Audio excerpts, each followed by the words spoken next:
we have Dr. Joseph Raho, who has been faculty at the Bioethics Institute for 6 years or 7 years. It's the 7th year. Yeah, I This think is- I think you and Helena may have been my first cohort. I think that we yes. were your first cohort. Yeah. And yeah, so he's been teaching end of life for the Bioethics Institute, which was one of my favorite classes. And now he is a clinical ethicist at UCLA. And before that, he got his PhD in philosophy at University of Pisa. And we're here to talk about what happened before that even, right? And I think that Dr. Raho, I'm going to call him Joe from henceforth. I think Joe can tell his own story best. And so the way we're going to do this is this is 60 minutes. We're going to close it like 5 minutes after 7, right? But he's going to tell the story of how he got involved with the President's Council on Bioethics. And then I'll ask a few questions, and then you all can ask a few questions. It's casual conversation, very interesting story. I've heard parts of it already, and I'm looking for more detail. So, Joe, please begin. All right. Well, thank you so much for inviting me to talk with you, Gigi, and with the students affiliated with the center, the Bioethics Institute. It's just a real pleasure to speak with you all.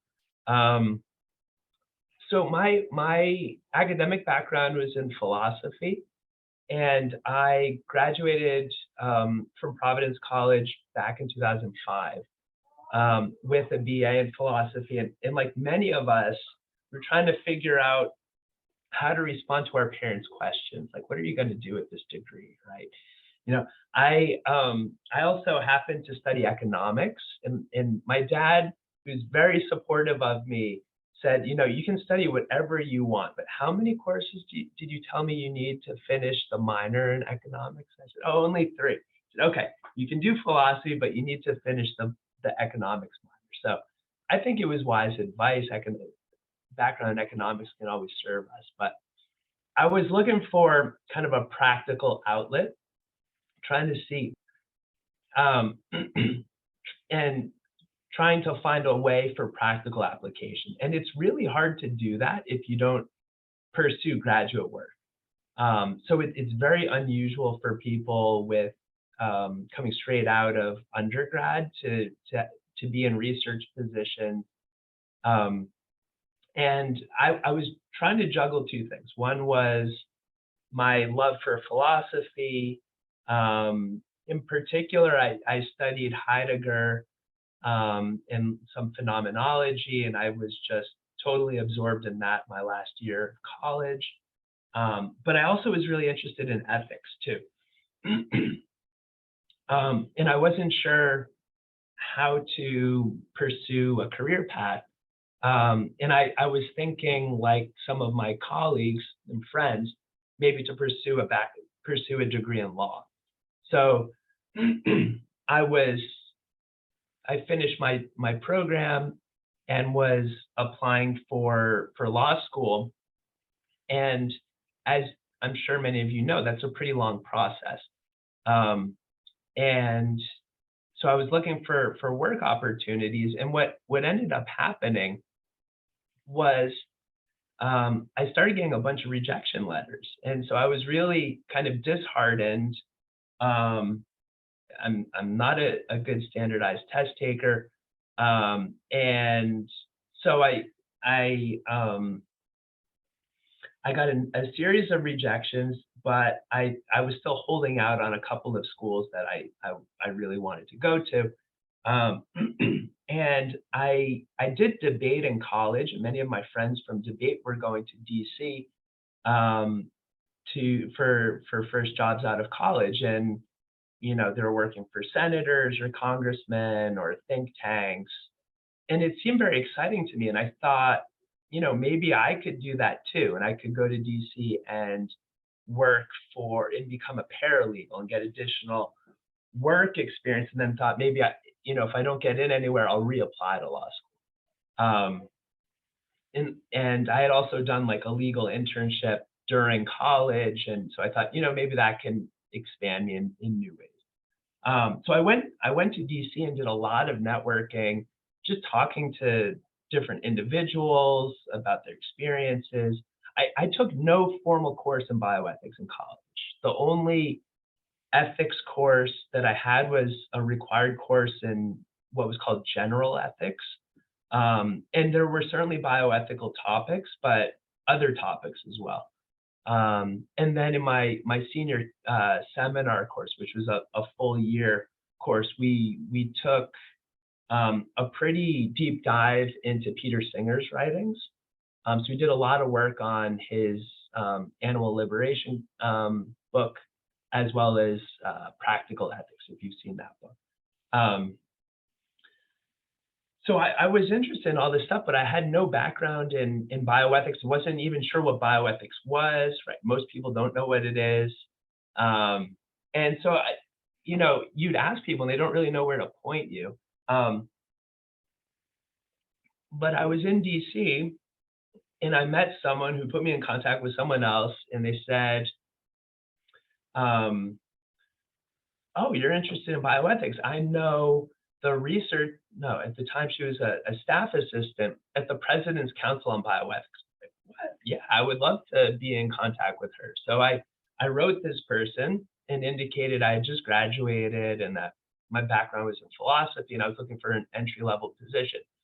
And she wrote back immediately and said, she actually thanked me for reaching out and said that she was in no position to be able to offer a job, that she, there's no current position at the council, but that she would forward my CV to the administrator, and that if anything opened up, they'd let me know. And I was like, okay. And I was looking at maybe working at a law firm and was looking at, applying to these different places. And so I went back home to Massachusetts, and I was working for a company at the time while I was doing all of this. And so I get this email a month and a half later saying, really just in 2 sentences, hi, I heard you're interested in a position at the President's Council. We have an opening for a staff assistant. Please call me if interested. So I spoke with her, and it was interesting, but this person really undersold the job and just said, like, look, like if this is the right fit for you, there's going to be no way you're going to have contact with council members. You will not be involved in research. You'll be answering telephones and responding to emails. And she said, if you want to go to law school later, you can sit on the front desk and do all of your reading and assignments. I have no problem with that as long as you respond to emails. She said, the one thing I need you to commit to is a minimum 1 year with us, because she said it's just so hard to find people. I was like, okay, and I was really struggling. Like, okay, I haven't heard from, I forget how many at the time it was, maybe like 3. I was waiting on final responses from law schools, and I thought, what happens if I accept the job and then I get into the school that I want? And I had really been building up to go to law school. I really wanted that. I thought that was my path. And so I thought, thanks so much for reaching out to me, but I just can't commit at this time. And so I left it then. I wasn't exactly sure if I had made the right decision. I thought I had, because I really wanted to go to law school. And then fast forward a little bit, I start getting more letters, more rejections. I got waitlisted somewhere, and then I got into this school that I really didn't want to go to. Like that last school that you applied to, and that was the one that accepted me. And I was like, no, I will wait and reapply and go somewhere else. So at that point, I think I had heard from almost all of them, and I was like, okay, I got to make a decision. And so I reached back out to that person from the President's Council who had contacted me. And I said, I'm going to be in DC in a couple of weeks. by any chance, are you aware of open positions in bioethics? And again, like there really aren't jobs in bioethics. It's not like there's this this long list of open positions. Like you guys kind of know this. But at the time, I had just turned 23, and I was trying to figure out like what was out there. And the woman who initially had the phone kind of interview with me said, "Well, the prior position's still open. Are you interested in interviewing formally?" And so I thought maybe she was in the know. You would think that someone who works for a federal advisory commission would be in the know about research positions or internships or whatever. She didn't know, and most people in bioethics don't know unless you're searching like Hastings Center, for current jobs and openings. So I said, absolutely, I'd like to interview. And so I met with her, and again, she really undersold it. She said, come to think of it, you'd be the first male on the front desk. Is that okay with you? And I was like, yes, it's not a problem. And she said, I'm telling you, like, there's no frills here. It's a front desk, entry-level position, answering phones, responding to emails, mailing like hard copies of the council's reports. That's it. That, if you want to sit on the front desk and read, that's great. You're more than welcome to do that. We have a huge library, and they did. And that was it. Like at the beginning, she just laid it out that way. And I said, I studied philosophy. I'm really interested in bioethics. I never formally studied it. I think it would be a great opportunity to learn more and to interact with you all. So I want to, definitely move forward in the process. And then she had me meet later in the interview with the executive director, who is one of my close friends now and mentors. And he saw from my CV that I had a background in philosophy, but that I wrote my thesis on Heidegger. And he, prior to doing his PhD in philosophy and specifically working with Pellegrino on the philosophy of medicine for his PhD, he was in the PhD program at Georgetown pursuing a specialization in phenomenology. And what was his name, Joe? Dan Davis. Dan Davis. Yeah. And he's now the chief of bioethics at Geisinger in Pennsylvania. So he said, wow, I see, you're applying for, a staff assistant position, but I take it, given your background, you're probably interested in research and learning about like the substantive, topics that we're engaging right now. So absolutely. And he said, well, I have absolutely no power to hire you, because it was Department of Health and Human Services that would hire us, not like the executive director. But he said, should you be hired, I will make every effort to engage you in some of the research that we're doing. So I thought, wow, this is really, really great. And I had to wait, I forget how much time, it was a week or two. And I heard back and they had extended an offer. And then it was like 3 weeks or a month later, and I was living in DC. So it definitely wasn't what I expected. Again, my heart was kind of set on going to law school, and I thought I'd be interested in like health law programs or like bioethics in law. But I thought, hey, if I can go to the President's Council, maybe I can learn something and something new, and it'll open up new doors. And it's just really, really exciting. So I started working with them at the end of February of 2006. And then that continued until June of 2009. So I was there about almost 3.5 years. And I moved from being the staff assistant to a research assistant to Pellegrino for some time. and then research analyst. So I always retained the administrative responsibilities. So I was still answering emails and answering phones and stuff, but actually we didn't get that many inquiries. We didn't get that many phone calls. But I was able to just immerse myself in the work of the council, and we had access to so many great journals: Journal of Medicine Philosophy, AJOB, Hastings Center. We had Was this before the internet? so a lot of those may have been Hard copies. available online, but we had the hard copies. I still like the hard copies, Gigi. We had everything. I mean, we had like New York Times, Washington Post, like all this stuff. And there's this flurry of activity, of course, in DC. So we were in two different offices. The first one was across the square from the World Bank headquarters. So I don't know if you're familiar with that area of DC, but it's 2 blocks from the White House. And then our lease was up and we had to move.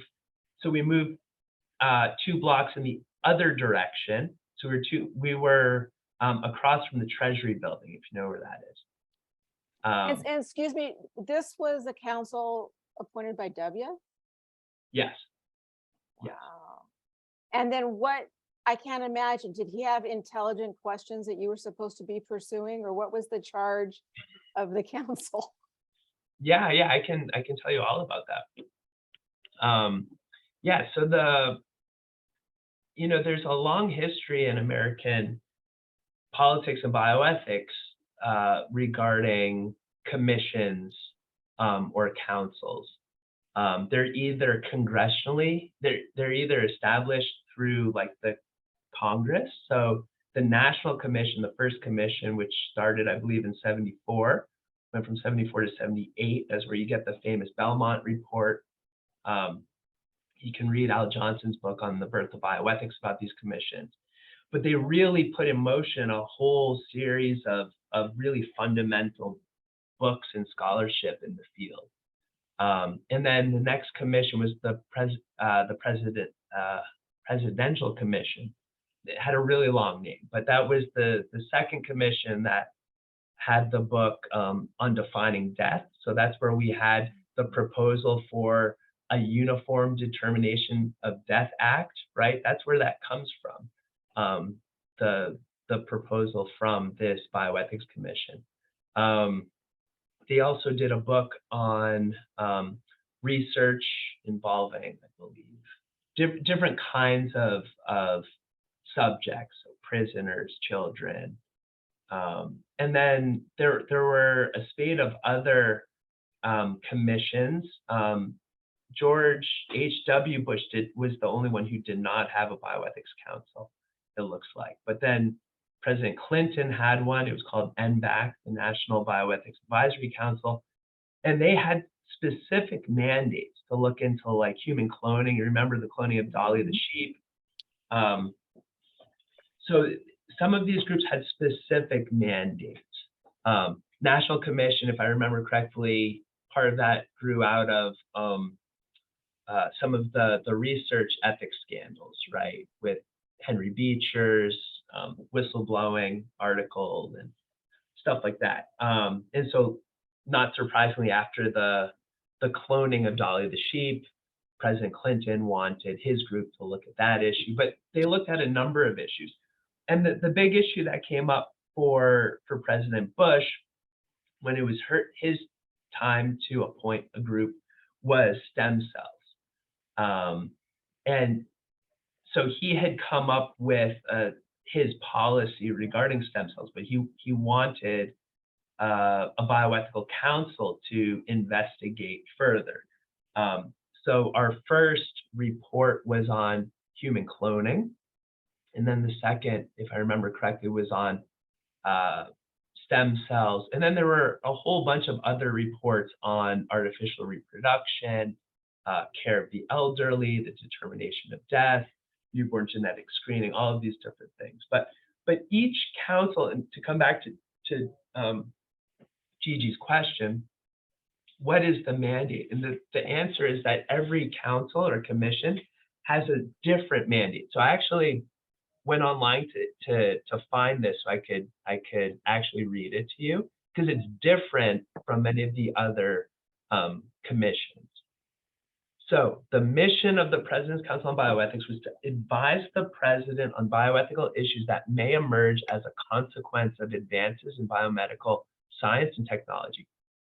Additionally, the council is to undertake fundamental inquiry into the human and moral significance of developments in biomedical and behavioral science and technology, explore specific ethical and policy questions related to these developments, provide a forum for national discussion of bioethical issues, facilitate greater understanding of bioethical issues, and explore possibilities for useful international collaboration on bioethical issues. And now I'm going to come to the really interesting point, and this is the thing that distinguishes this council from other commissions.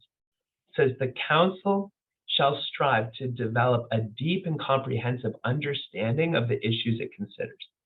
In pursuit of this goal, the council shall be guided by the need to articulate fully the complex and often competing moral positions on any given issue, rather than by an overriding concern to find consensus.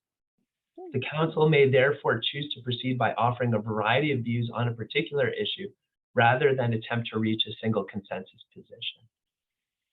So I think if you look back in all of these councils or commissions, their reports are available. I think they're archived at Georgetown, actually, but you can find access to the full PDF documents. Actually, part of my staff assistant job, I was the one who was photocopying all of those things and scanning many of those documents.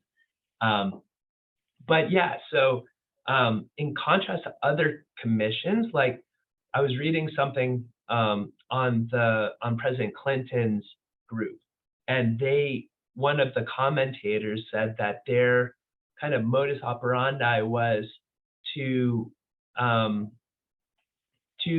achieve an ideal set kind of by John Rawls, where we should have a degree of overlapping consensus, where we find some commonalities among all of these divergent views.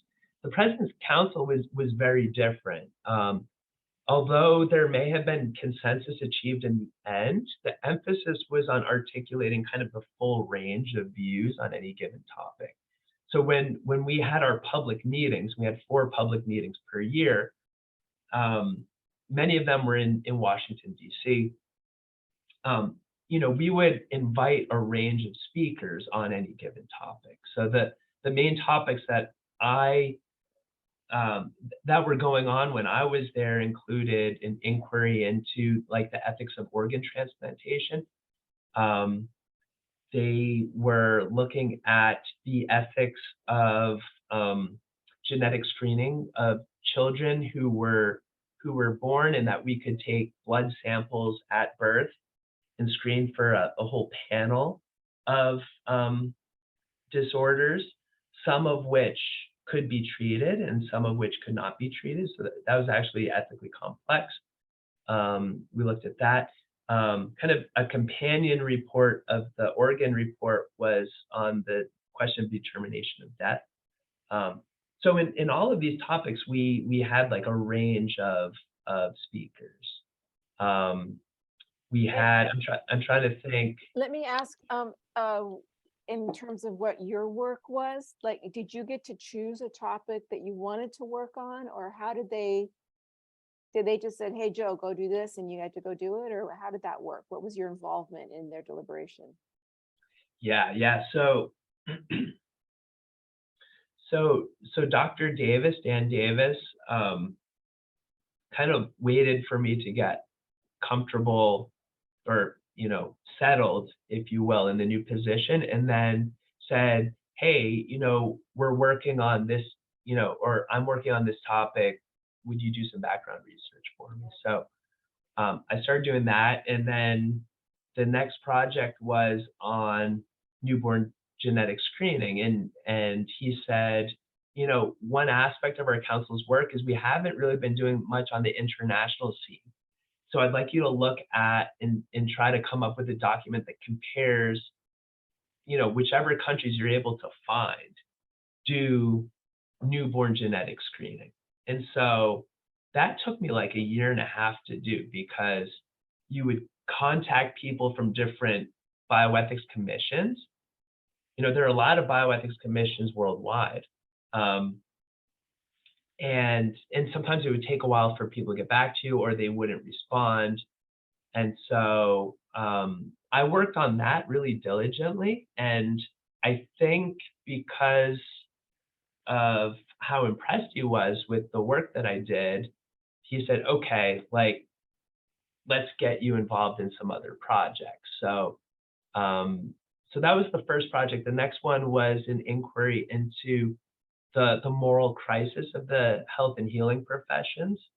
So we were looking at a lot of reports and data on like measuring quality in healthcare and looking at different think tanks and trying to assess quality in healthcare. And so I was looking at that topic. And we, the way the council operated was there were 18 presidential appointees appointed by the president. And then I was on the staff. I was on both admin and research staff.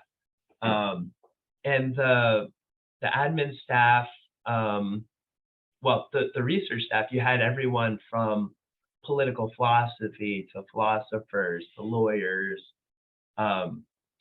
we had a scientist, and stuff like that. So, but at the public meetings, we on the research staff would draft either independent articles that could be used to generate discussion, or papers that would summarize the discussion to date by the council and get kind of prompting them to zero in on particular issues. So I'll give you an example, right? One of the issues that emerged in the organ transplantation inquiry, which we unfortunately didn't finally publish because we were shut down towards the end, which was its own really interesting political twist. But one of the kind of emerging debates was whether or not it was ethically defensible to pay organ donors. And so we weighed in on that debate and looked at articles on that and invited speakers and proponents of that. And so the research staff would be kind of like writing a 20-page draft of the arguments for and against, say, financial consideration in markets. We would use that in our public meeting, also inviting national experts, sometimes international experts on that topic.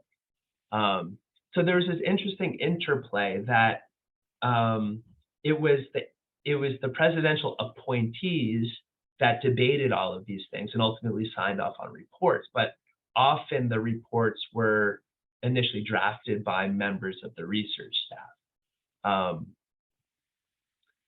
working in close connection with the chair. And so Leon Cass was the first chair of the council from 01 to 05. And then Pellegrino stepped in, I believe it was October of 05 to the end of the council. I just can hardly believe you breathed the same air as these people while they were doing this. I mean, it's. I mean, it was. So actually, okay, and to clarify, the only members of the council who were in our offices were the chairman. So my understanding, and I wasn't there when Dr. Cass was chair, but I believe he was able, although he's like super famous professor from the University of Chicago and had full-time teaching appointments, and also at the American Enterprise Institute. He spent most of his time, I believe, at the President's Council. Although I could be wrong on that. I'd have to ask someone who was actually there. Instead, Dr. Pellegrino, as many of you know, emeritus professor in philosophy and in medicine at Georgetown, but he would be in the office about 3 times a week. But apart from the chair, we had, pretty regular meetings as staff. And it was really cool because I think what I really valued in Dr. Pellegrino was that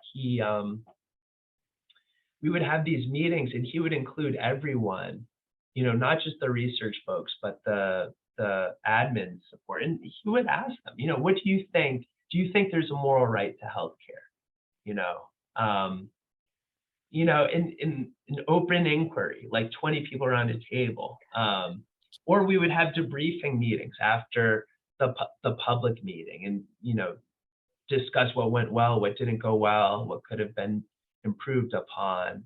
So it was a really interesting time in my life. I mean, Did you have any idea? I mean, like, truly, I'm starstruck by just hearing, what you were doing and with whom. But at the time, did you have any inkling that this was such an incredible opportunity? And I mean, I knew it was an incredible opportunity. I don't think I appreciated it, like the extent to which it was so remarkable.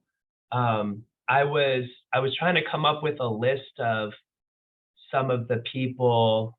I mean, I can tell you about some of the other people on the council, but some of the famous professors and scholars in bioethics who came in, like the other topic I was working on, and this was in the last year or so, the council was examining as I said before, the so-called crisis in the healing professions. And we looked at it in 2 ways. One was whether there was a so-called right to conscientious objection. And on the other hand, we looked at the question of medical futility or medically inappropriate treatment. And so, Dr. Davis tasked me to look into the futility issue. And he asked me at one point, who would be the speakers you would recommend on this topic? And I was like, okay, well, I mean, I think, and so I said, I think we need like Lauren Schneiderman, like Susan Rubin, and we probably need a legal scholar. We should invite Thaddeus Pope. For the question on conscience, we had like, I think Dr. Lyerly from ACOG, we had Fart Curlin from Duke. We had people like Arthur Frank, John Hart. We had Steven Pinker. We had, when we were debating like the definition of death, and we came, essentially the President's Council endorsed and kind of refined the philosophical rationale for the determination of death under the neurological standard. And we invited Dr. Alan Schumann to come and present. We had like Hank Ten Have, we had Callahan, we had Zeke Emanuel, we had James Childress, we had Ben Hippen.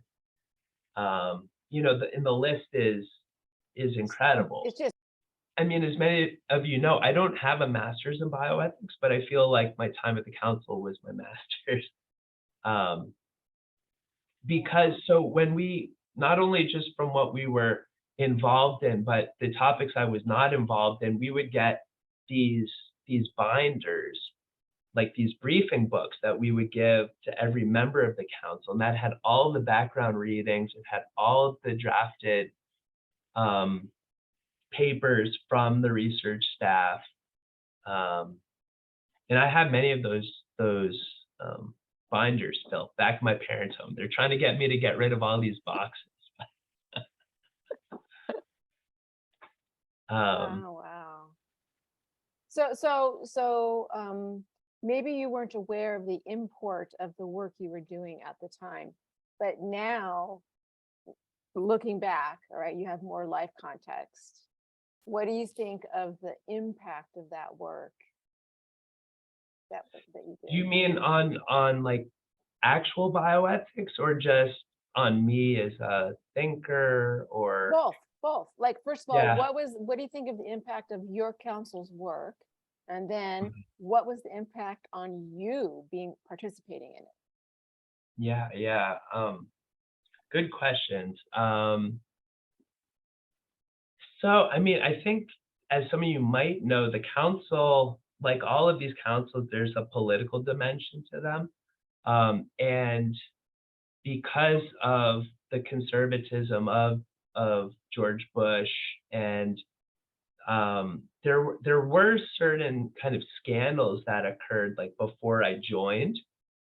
Um, so for instance, there was a famous, I'm going to get it wrong, famous research scientist who I think was highly critical of the president's stance with regard to stem cells. And she was not offered, basically each council member was appointed for a 2-year term with possibility for reappointment. She was not reappointed after the 2-year term. So there were different things that happened. I think, and in the eyes of some, you know, the council was, how can I put this? I mean, it certainly, some of the conclusions were more on the conservative side, I would say. But the interesting thing I think about the council is that many of the prior councils were, or let me put it this way, the president's council was often chastised for having, like, let's say, a stacked conservative profile among the 18 council members. But if you look at the diversity of the council's membership, it was often more politically and like academically diverse than many of the other presidential commissions. So for instance, we were, being tagged as like a conservative group, but I mean, I think you could say Clinton's or, Nixon's were more liberal, right? What does that really mean at the end of the day? I think what the council was trying to do was to lay out the possibilities, for and against, and with a degree of rigor. And I think to that end, it provided a model of what public bioethics could be, which is really interesting. Now, I don't know enough about President Obama's commission. I went to a few of the meetings at the beginning because I happen to be in DC. I love DC. It's like a second home. When they were doing their inquiry into the ethics of synthetic biology, which is really interesting. But part of the reason why we were told that the council was terminated was because the incoming president didn't want a group that would merely lay out the possibilities. They wanted a group that would have like actionable policy guidance. And again, depending on what type of commission or council you want, that's going to be a very different kind of proposal. Like going back to our mission at the President's Council, our mission was very different. It was not necessarily to come to consensus. And so when you think about the type of group that we had, I mean, we had physicians, we had scientists, we had legal scholars, we had, I mean, very few of them would actually consider themselves to be a bioethicist in that term, right? Most of them did bioethics through a different profession, the legal profession, the philosophical profession, economics, medicine, science.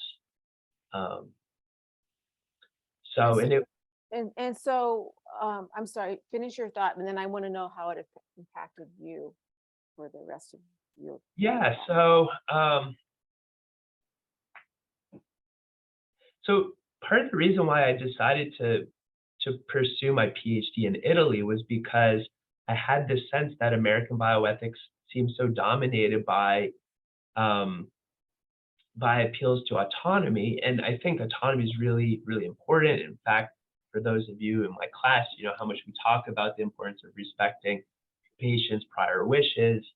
But I just felt there might be more to bioethics. And in fact, European reflection on bioethics is very different. And so I was thinking maybe this could merge with my interest in like continental philosophy. It turns out where I ended up doing my PhD work, I was in a place that we did really like analytic philosophy. It wasn't continental by any means. But I really wanted an international perspective. I just felt that it would enrich me in different ways. So I think the impact the council had on me, it was kind of twofold. I mean, I was really impressed with the council members, and of course, I mean, there were some really big names, right? So you had Pellegrino, you had Cass, and Dr. Cass remained a council member even though he was no longer the chair. You know, we had Rebecca Dresser, we had Dr. Gazaniga from the Center of Cognitive Neuroscience at Dartmouth at the time. We had Robert George from Princeton. We had, just looking at the list here, we had Paul McHugh, who was like the chair of psychiatry at Hopkins. We had Janet Rowley from University of Chicago, and Carl Schneider from Michigan. I mean, it was a really incredible group.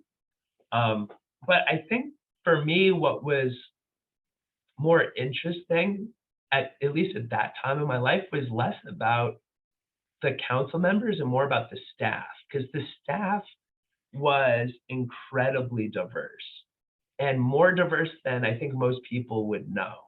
So for instance, yes, it's common that maybe a chair of the council might hire some of his or her own, you know, former students, PhD students, right? Like, and I think Dr. Cass had a number of excellent former students with whom he worked really well. And so it makes sense that you would offer research positions to those individuals in order to do the necessary research in order to support the council. And you know, Dan Davis was one of Pellegrino's PhD students, and David Miller, who currently works at Georgetown and did you know, degrees at Georgetown in philosophy, and is still there. And actually, David Miller, probably more than anyone else, with the exception of maybe Marty Patchell,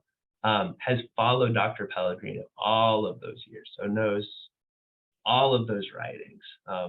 But the staff was incredibly diverse. So I don't know about you guys, but I think human beings tend to, for the most part, socialize with people who happen to think very similar to them, right? You know, it could be political like divides, or it could just be, you know, in terms of profession, right? You know, clinical ethicists hanging out with clinical ethicists. But the council, you know, we had people on the research side who we had a lot of philosophers. We had a number of people who did classics, political philosophy, but no one who was like a bioethicist. Now, contrast that if you look at the list of people from the Obama Commission, a lot of people on that staff all had masters of bioethics who were on the research staff. I had really good friends who were deeply conservative and really good friends who were the polar opposite. And so our lunchtime conversations were so mixed that I had a real sense of, I think, the fact that people can hold a particular position. It could be a political position, it could be a policy position, it could be a bioethical position, and you can see that you could actually understand where they're coming from and realize it that maybe you disagree, but there's actually some humanity behind the position, as opposed to just like the constant demonizing that you see in the mass media and the newspapers, right? I mean, so it's interesting. A so-called very politically conservative council's staff was anything but. It was divided and mixed. And I thought that was really, really interesting. And sometimes there were, yeah, I think, it's kind of like the staff is generating a lot of the work. The council members themselves had to, debate and sign off on things. But when I was there, the bulk of the reports were done by research staff. So the determination of death paper, the newborn screening paper, and then we had a collection of essays on human dignity, which included noted scholars who were not affiliated with the council, and then certain council members wrote chapters for that. But no, I think this is in contrast. I'd have to, don't quote me on this, but I believe when Dr. Cass was chair, he's such a good writer. He, I believe, drafted most of those reports. So you actually have like two councils, even though they very much respected one another. They have very different views on the topics under consideration. So They had I want very to different styles too, I think, as chairs. So I want to leave a few minutes for questions, but is there another point that you want to close with before we ask? I'm happy to take some questions. Nothing jumps out at the moment, Gigi. Okay. So any Lena, Hannah, Trevor, you guys have a question to ask? I was going to ask if you foresee a council reconvening. Like, it seems like there's been a fairly palpable absence with COVID. It seems like that would have been a perfect place for a reasonable debate about topics, but we've just been left in this terrible media quagmire of people yelling at each other. Yeah. So remember that there's no guarantee that these commissions or councils are reinstated. It's really at the discretion of the president. And I was really surprised that, in saying that, I'm sure that some presidents, it's like they have so many councils to make a decision on every single one. I don't know if they actually do. But President Trump did not have a council. So Obama's was for 8 years. He had 8 years. He had a Yes. strong council. They did Yes. very good work. Trump Yes. did not. I was expecting Biden but Biden was dealing with COVID. So, I don't know. What do you think about that? Yeah, I think a lot of people are surprised there wasn't a bioethics commission or a council. So I don't know if it was just off the radar or what. I think it would have been ideal, right, to have some kind of, just think of our triage policies and how haphazard that experience was. Not just about critical care resources, but also triaging of vaccines and, the first therapies and stuff like that. So it would have been very helpful to have a national level group. And my hope is that they might, for the next. I'm sorry, when you looked it up though, I haven't looked recently, hasn't there been an unbroken stream of councils until Trump, since the first one? Yes. Yeah, so Trump broke the Well, and the first Bush did not have one. Oh, really? Yeah. Yeah, I wonder what's going to happen. So sometimes councils can be established, I think, prospectively in the sense that a president foresees a certain development and that president wants someone specifically looking into it. In other situations, it may be a reaction to a recent, scientific development that the president wants a group. So, I mean, I think President Bush making the stem cell question like a very large part of his campaign and platform and stuff, I think he wanted a group to look into that, but again, he didn't want the group necessarily to agree with him. He had already come up with his decision by that point. But Did you work with Charlie McCarthy? Did you know Charlie? no, who Charlie McCarthy, he just died, but he was behind the scenes. He actually had to go explain what stem cells were to the president.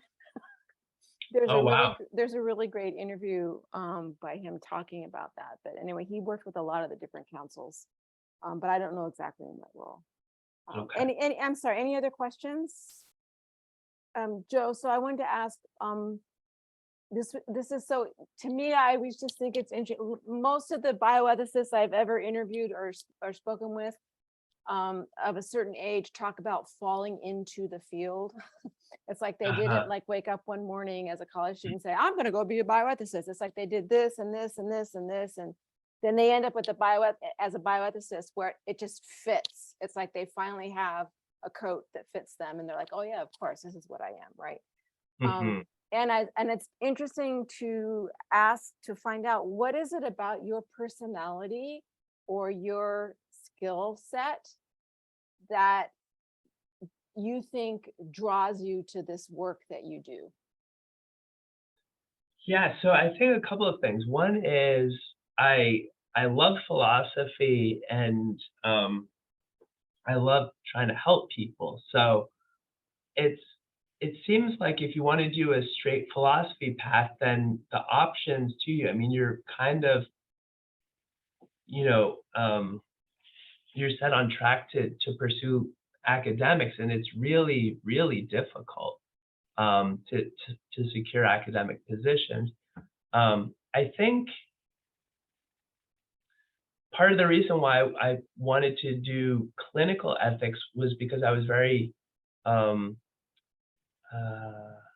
impressed by Pellegrino's kind of approach based on the clinical encounter. And so I was kind of like, I want to learn about patients. I want to see what kind of challenges that they have. And so, I think it's different personalities for different kinds of roles. So the type of role that I have as a clinical ethicist in a hospital, probably different from, say, someone pursuing research on a council, right? You need to have certain interpersonal skills in that domain, but each person's kind of like working on a project, and you're left with all the time to develop it. Whereas in the hospital, as I was mentioning earlier, it's like you could have a flood of cases, and you're changing from a case involving persistent vegetative state to a newborn in the NICU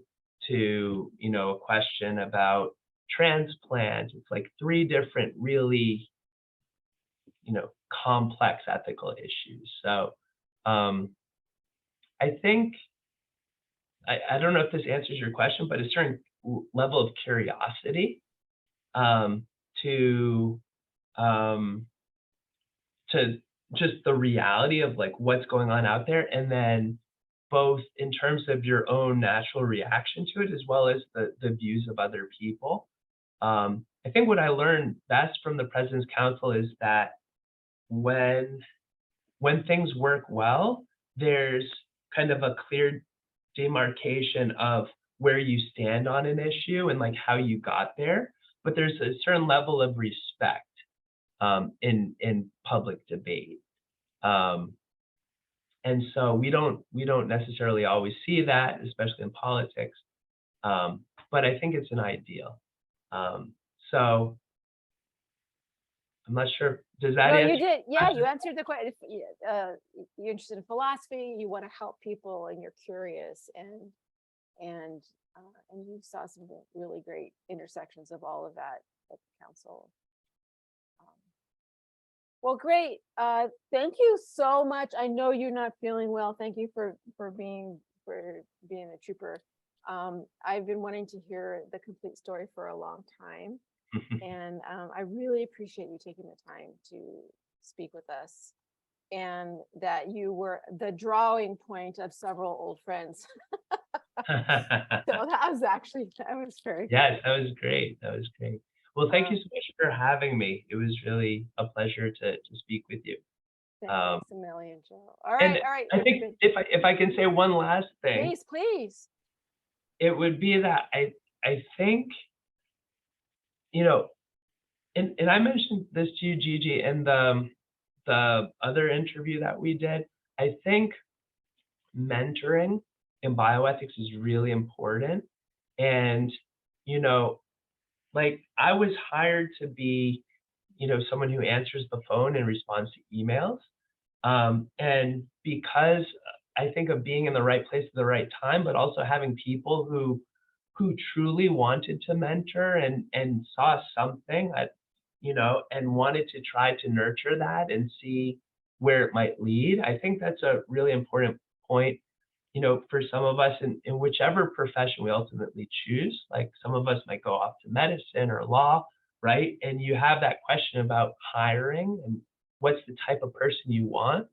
And I think giving someone the chance actually speaks volumes. So I feel extremely fortunate and a lot of gratitude. And I feel like a lot, the merit's not mine. It's because of the kindness of others. And that's not only at the council, it's also extended to my PhD studies, my clinical ethics fellowship here at UCLA, and then being hired afterwards. So I think that's really important. And also, on the other hand, if you're a student of bioethics, there's a lot to be said for networking and just putting yourself out there and doing research on, different organizations that might interest you, and just talking to people. I had, my dad who was trying to help me think through about some of this stuff, and he worked for Staples, like the office supply company. And Staples actually had an environmental, I won't say ethicist because this person wasn't trained in ethics, but this was someone who had no business background, had a chemistry background, who is doing stuff in ensuring, the workplace safeguards for people who were working in other countries and producing many of the products that we buy, right? So there's so many avenues for people in ethics. And so I think just talking to people and learning about their interests and how, speaking with others in the field, how they got into the field, you'll find that most people did kind of fall into bioethics in one way or another. So many of us have that similar record, that background. Great. Well, thank you very much. Thanks for joining us, everybody.